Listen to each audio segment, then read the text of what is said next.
Let me join the counter-sentinel unit.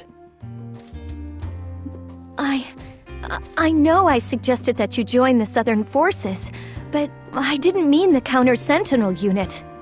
My unit is always working on the front lines, fighting Northern forces and ferocious sentinels. Danger is our constant companion. Northern forces, sentinels, it's all the same to me. What matters is defeating them. Besides, I hear that there are lots of people in your unit who are on the Northern forces hit list. In which case, it makes it all the more likely that I'll encounter Elgar sometime soon. No, impossible. I can't allow you to join the counter-sentinel unit. Fine, then I'll go north on my own. Juto! Oh, for goodness sake. Joining the counter-sentinel unit means that you will have to obey my orders from now on. Understand? Understood. If you should ever be unable to accompany us on a mission, you will be immediately expelled. Is that clear? I concur. If you choose our unit for the sole purpose of pursuing your own goal, don't expect a warm welcome. Is that clear? Yeah. Don't slow us down too much. You have to be cocky about everything, don't you, Pipsqueak? That will be enough, you two. You're brothers in arms now. Things are going to be rowdy around here from now on. So many things were happening all at once that, frankly, I was utterly confused. But my resolve to avenge Melissa's death was the one thing I was certain of. At the time, my head was filled with countless questions about myself.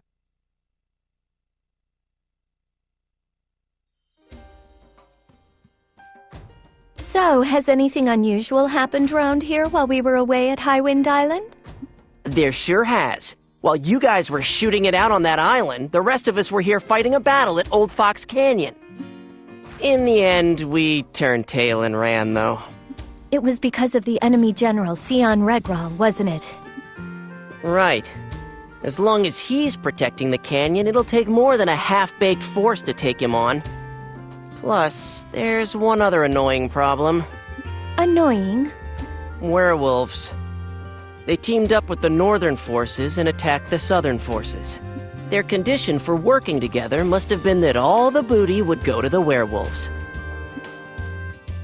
I thought that they'd been lying low for a while, but they were letting the Northern forces do the dirty work while they reaped the profits. Which is why General Headquarters has sent down orders for the Counter-Sentinel unit to take out the werewolves' main base. Well, having you two back will certainly make things easier. Those crybabies in the regular army aren't any use at all. So that's the situation. Juto, I hope you were paying attention just now. Forcing the werewolves to submit will be your first mission. Understood? Understood. What, we're bringing this guy along too? Well, just hang back and watch or something, okay? Right back at ya. Talk big while you can. Oh, don't pee in your pants when we're facing those werewolves. Got it? Say what? Just drop it. I thought I said that you're teammates now. I haven't accepted this guy as one of us yet. Juto, take this. What? Come on, you don't even know what a cube is? Are you sure you really want to give him a cube? Of course I am. He's a member of the Counter-Sentinel unit now. What the heck is a cube? Is it really that big a deal? Allow me to graciously enlighten you, my ignorant friend. A cube is a device that allows you to receive letters from others. How do you get letters with something like this? First, you enter the characters into the cube. It converts those into Con, slips it into the Con that flows throughout the world, and it's sent to the pillar in whatever region you want. What? Oh well, I suppose your brain isn't capable of understanding even when it's explained to you. Look, just try to remember that cubes are used to send and receive letters. That's a dedicated Southern Forces cube, so if there are any Southern Forces pillars in the area, you'll be able to send and receive.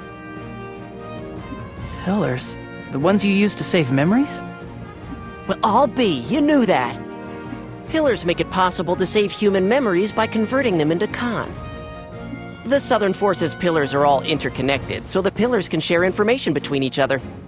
Also, all letters sent by someone using a cube are delivered by pillars to their recipient. And you can check the letters you've received from the main menu. Our operation orders sometimes come in via cube, so make sure you check it. Don't be such a know-it-all. Everybody knows this stuff. That's enough. Juto, as a member of the Counter-Sentinel unit, you'll do most of your fighting in a group from now on. Would you like to study party combat? The situation is exactly the same as it was on Highwind Island. Do you know how party combat works? Would you like to learn? Well, in that case, I think we should put the party combat method into practice, all right?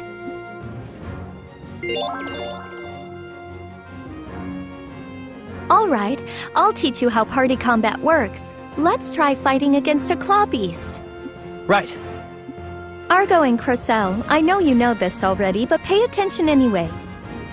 A party is comprised of one leader and two people who provide support. The leader can be controlled directly. The leader can also be changed to any party member at any time. The leader can also be freely changed amongst party members. Only the leader can use signature techniques or items, so swap out the leader according to how the battle is proceeding. What do you do to switch leaders? In the battle menu, under the leader heading, choose a leader from the list of party members. When you press the Y button and open the battle menu, you'll be able to switch headings by pressing the right bumper or the left bumper. Put the cursor on the member you want to make leader and press the A button to select. At the moment, Juto, you are the leader. Why don't you try making Argo the leader right now?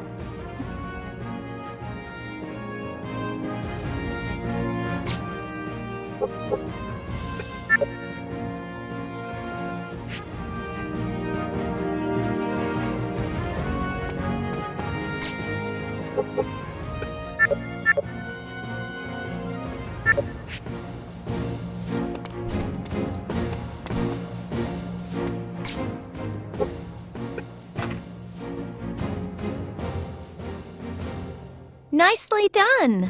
In the battle menu, there are also headings for items and AI settings, in addition to leader. Now don't forget, while you're in combat mode, you can do things like use an item or change a member's fighting methods only by utilizing the battle menu. Understood. Next, I'll explain how to check a party member's status. In combat mode, information regarding the members who are fighting is displayed on the left-hand side of the screen. Keep an eye on everyone's stamina, strength, and con conditions as a guide for deciding when to switch leaders. Right. Also, you can check out the arrow that indicates direction, which is displayed next to each member's name. If you press the direction pad in the direction of the arrow, the corresponding member will become leader. You can switch leaders instantly without opening up the battle menu. All right, let's try it out for real. While in combat mode, try using the direction pad to make Crocell the leader.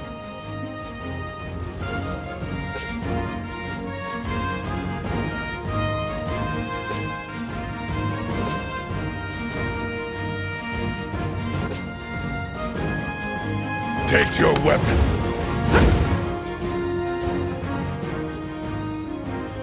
Hey, I'm leader, huh? This method of switching leaders via the direction pad is especially vital to success in battle. By switching leaders using the direction pad, there is a way to pass on the power of overdrive to the next leader. Now when you do this, one of the party members will experience overheat, but in exchange, the new leader will be strengthened. We call this a chain. Oh, so when in overdrive, I just need to use the direction pad to change leaders.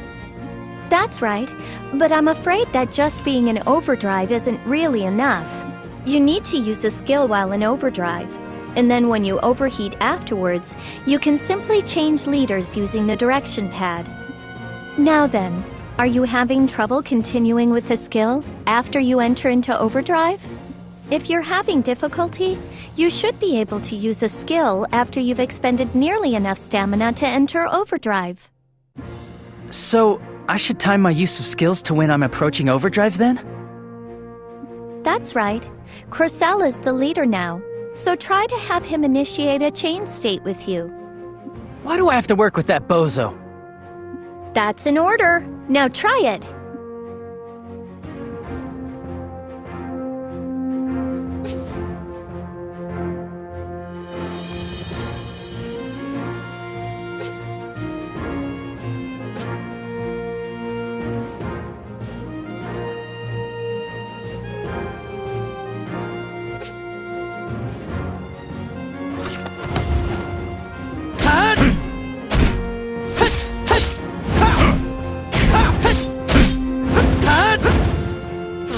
Difference in our level of power.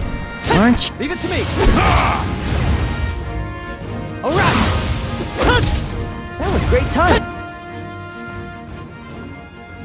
When in a chain state, your attack strength goes up 1.5 times, just as it does in overdrive. Also, just as it does in overdrive, the established chain state ends the moment you stop attacking.